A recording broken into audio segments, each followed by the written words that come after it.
Stupid Manir. God, would they just... The stupid snake oil. But, well, that one's down. Oh, great. Now it's alive again. Stupid Manirs. Why didn't I kill them? That's better. Stupid butterfly. What the...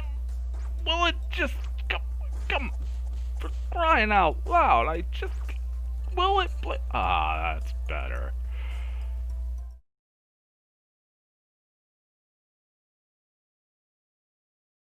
And hello everybody, this is a grumpy old guy gaming, and today we are in the third installment of the Weekend Warrior series, where I take a Blade Master and do Blade Master things in .hack locations.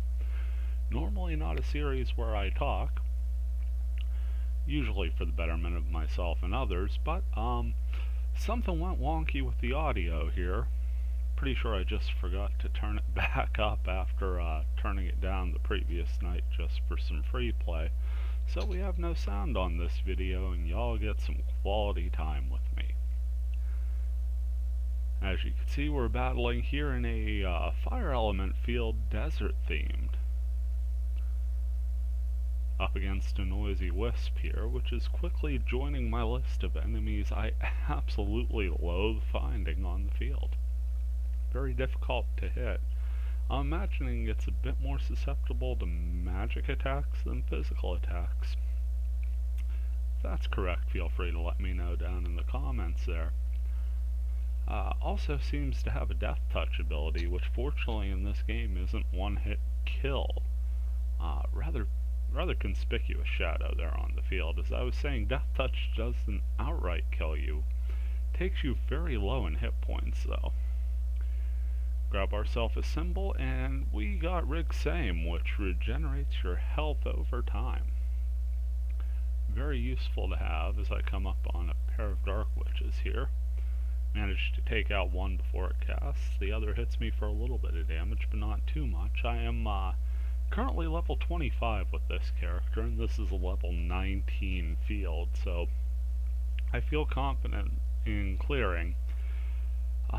Not going to get the most experience here, but it's going to provide a decent little challenge. Nice playthrough at least. Up against a Manir and a noisy wisp. Go out of my way to get the Manir first. And we pick a Fire Tempest up out of the chest. Looking around here, another portal coming up pretty close to the dungeon location.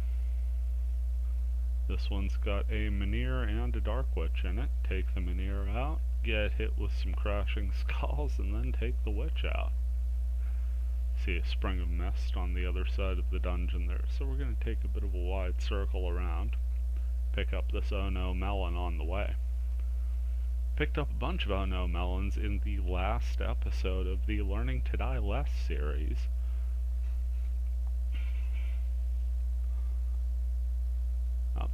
Heard stomping in the background there. Sadly was not picked up on the audio again.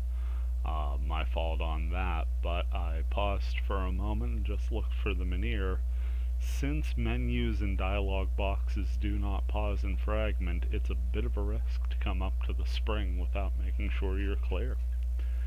Now it's time to have a talk with Grandpa. I threw in an item that is well over his ability to manipulate, and just picked up a golden and silver axe for my troubles.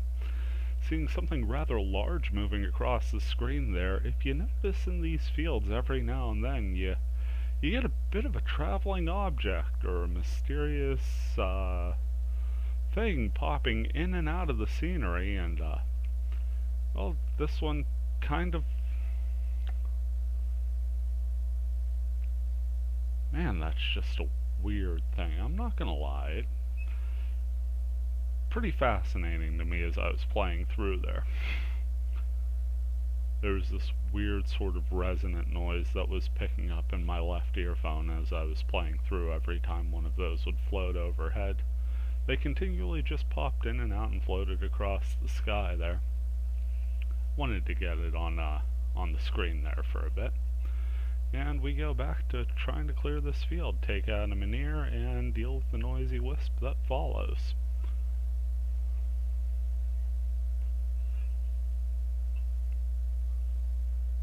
So you can see I tried to hit it with an Earth Element spell there, which is always fun to do in a desert, just, pull a tree out of nowhere. Unfortunately, it did not hit too well, and I am back to wildly flailing at it with my sword. Get a meteor swarm out of that chest.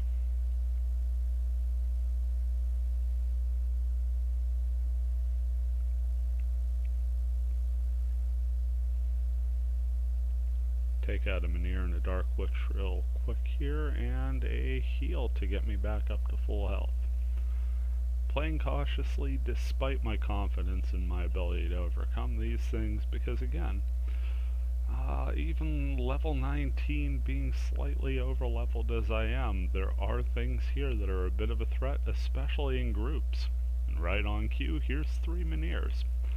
So I try to use a sword ability to take a couple of them out, and I just instead end up weakening them down, and we do the old revival musical chairs game. Every time I kill one, another stands back up, and if you notice in the background there's a Dark Witch who's been casting away at me patiently while I'm distracted with these Minear.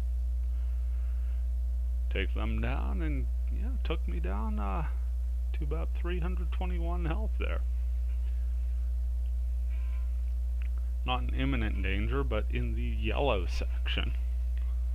So a fair chunk of life gone, just dealing with that.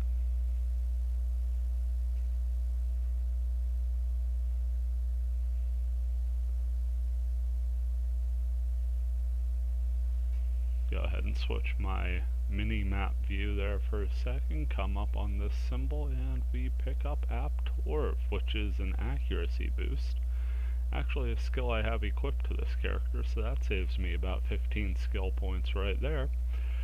Not enough for me to actually activate that multi-hit sword strike again, though, as I was just shy of the, I believe 50 it's required to hit. So instead I take out the Minear the old-fashioned way and finish off the Dark Witch. Swiftly running out of portals here. As you can see, once again, I'm not getting a ton of experience from these things, just enough to keep going though. Few more Oh No melons, and we're going to clear out the last 2 portals before hitting the dungeon. Nighttime field. Not sure what the Spring of Mist would have powered up, but generally, especially with my main account, I just kind of like throwing in overpowered things with the intent of getting gold and silver axes back.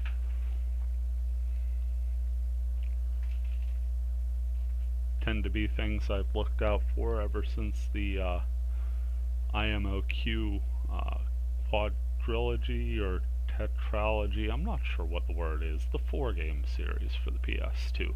That's the one I'm talking about. Infection, Mutation, Outbreak, and Quarantine. But I always found the few NPCs who were looking for the gold and silver axes always had some great items that they would trade for 10 of each, so anytime I would run into a spring, I would do my best to have a piece of equipment that I knew couldn't be manipulated on that field, and just stockpile the gold and silver axes in my storage.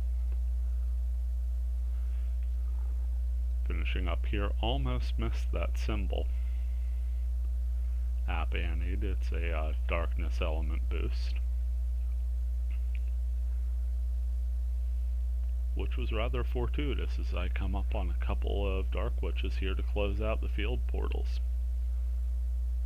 Get a quick heal in as I'm in no imminent danger of another major encounter, always the possibility of a monster wandering through the field. Pick a resurrect up out of the chest, take a look at the sky again. There was another one floating overhead, and yeah, I just about missed it before it faded out. Got a little glimpse of it there. And rather than risk the wandering monsters, I decided to save myself a little bit of time and peace of mind, and I called upon a noble Grunty. You could raise Grunties in the single player offline mode, but they're usable both online and offline, and once you raise one to adulthood, you get this wonderful Grunty flute in your key items section. Allows you to call them to the field. They'll bypass all monsters and portals, and have a nifty ability where they can automatically sniff out Grunty food on the field for you. So one quick ride later, and we are climbing inside of a giant shell, somewhat buried in the sand.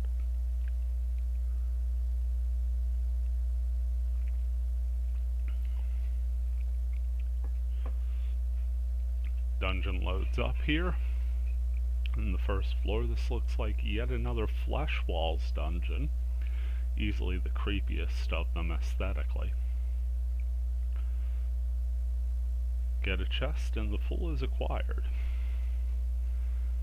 Head to the side passage here, and we've already found our stairs down to the second floor, but that wasn't too much fun at all, so we're just going to go ahead and see what the rest of this floor has to offer.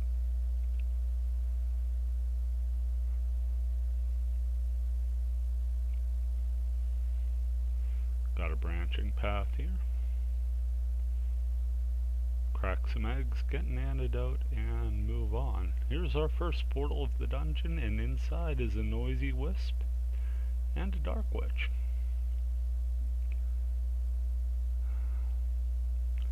That time my spell hit. I want to say that's Ganzot. Finish it off with a couple sword strikes there, and then boost the old hit points back to full. Don't get too many chances to play my Blade Master at this point, usually playing my long arm in free play. I tend to save my Wave Master for the Learning to Die Less series. But my goal is to at least put out one of these weekend warrior videos a week, and just maintain playing the Blade Master on a somewhat frequent level. Try a data drain here just to get one of these noisy wisps down to its base level. Make it somewhat less annoying to deal with and less chances of that death touch happening, dropping me to critical before I could heal. Got an Earth Wand for my trouble. Data drain, very risk reward, but I've had fairly good luck with it here in Fragment.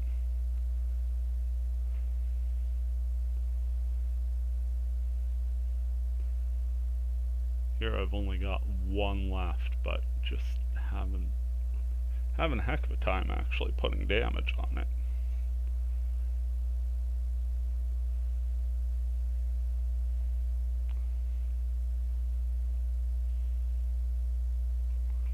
There, it hit me with the death touch, dropped me down to 101, and near a trapped chest too, so if I was facing the wrong way I could have accidentally triggered the chest and really been in a world of hurt. Fortunately, all things worked out for me. I'm eventually able to whittle the encounter out, and for my troubles I get a resurrect out of the trapped chest, and the devil is acquired out of the normal one. Heading through this bending room into the next is a shorter corridor with two noisy wisps and a wood harpy. Harpies easily enough dealt with, and that just leaves me with the noisy wisps. Tried the sword strike there and got a double miss out of that.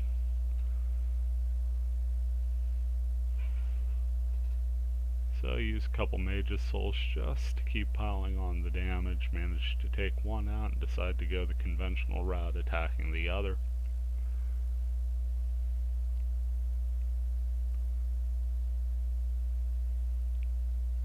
At this point I would say the Noisy Wisp is probably the most challenging monster on this field. Not the most aggravating to me because of the Minear's revive ability, but it's a fair amount of challenge due to its overall evasion, and that death touch has to be taken seriously.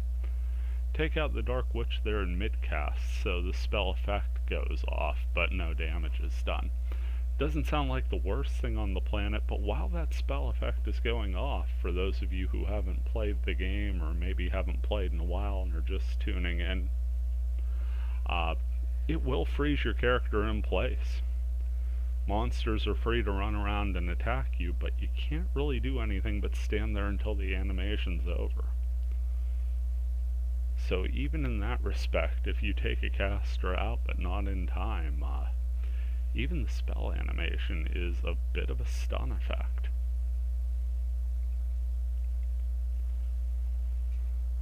Go back, crack these breakable objects here.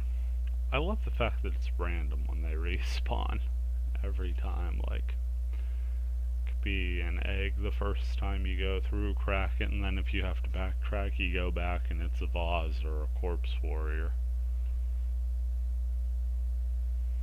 It's like there's some mystical team who's just sitting there setting up dungeon objects every time you leave the room.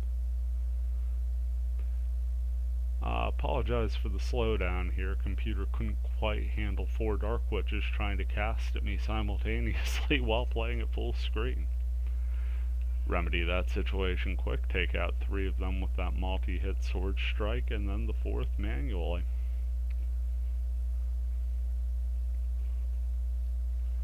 That's one of those moments where even if you're sure you'll survive, you still gotta keep the fingers crossed, because you know once you hear those casting sounds go off, that little chime, that you're in for a rough couple seconds there.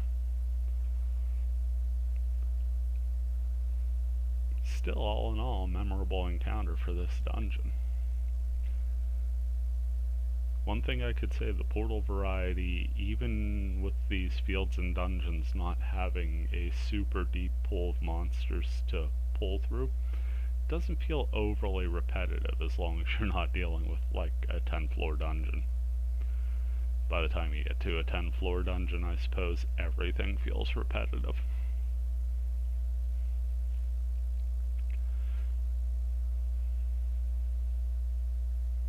I'm gonna go back now, picked up a healing potion, head down to the 2nd floor.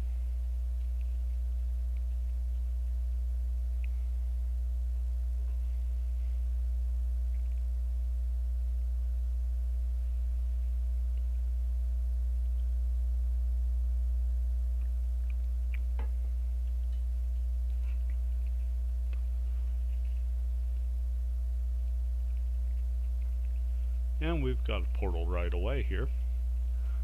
This one's got another wood harpy in it, as well as a general armor. Big giant tank of a creature that is completely resistant to thunder damage, so that's going to shut down my elemental sword strikes there, as I'm pretty sure they're a thunder element as well. But being a larger enemy, it doesn't have the most evasion in the world, and gets hit fairly regularly. All in all, a lot of bark to that one, not too much bite. Managed to not get myself turned around this time in one of these rooms. It's sort of the bane of my existence, getting the camera turned the right way in these rooms if you go back through my previous videos. Take out these couple general armors real quick, heal myself back up, and get ready to go to the next room.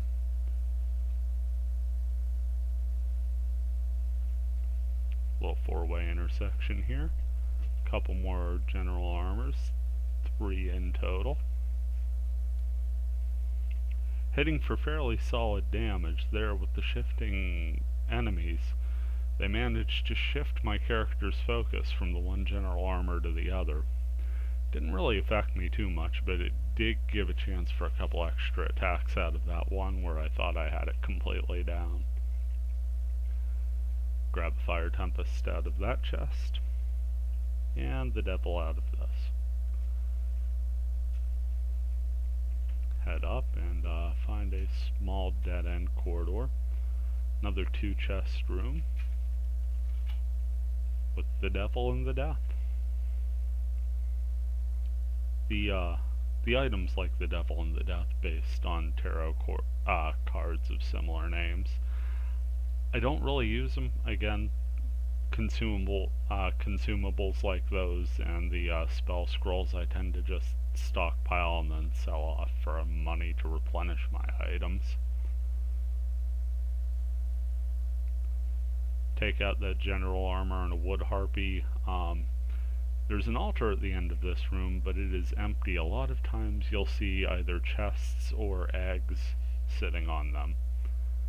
That one, however, completely bare, so that room was just exploring for the sake of exploring.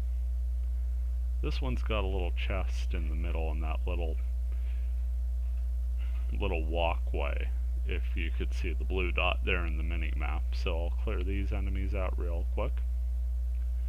Grab a couple experience for my trouble. And another two-chest room. This time I pick up the devil and a frost anklet.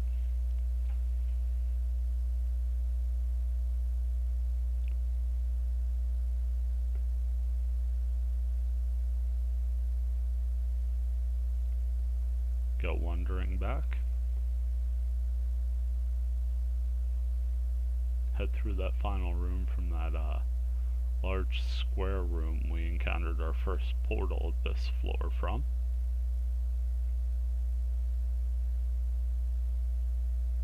In another large square room, and all dungeon portals are open. Luckily for us, this one's only a 2-floor dungeon. So we're going to go ahead and do what we can to get these noisy wisps down in health as quickly as possible. As you can see, I'm not having the most luck here.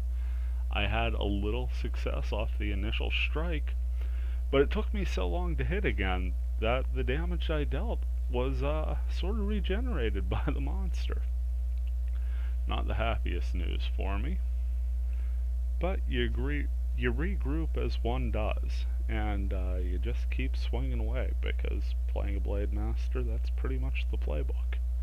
Get another Protect break there, so I do another Data Drain, and I pick up yet another Earth Wand.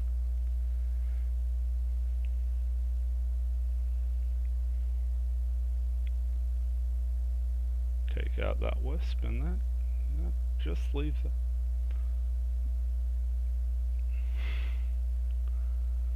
Managed to finish off the encounter. For a second there I was trying to hit that last monster, and I ended up missing it and picking up a golden egg, which I apparently already have 99 of. So let's go ahead, grab the treasure chest here at the end. We pick up a newt necklace and a resurrect and health charm. So that will do it for this installment of the Weekend Warrior. This has been a grumpy old guy gaming with a level 25 Blade Master. Thanking you very much for watching this play along. Hope you all have a wonderful day.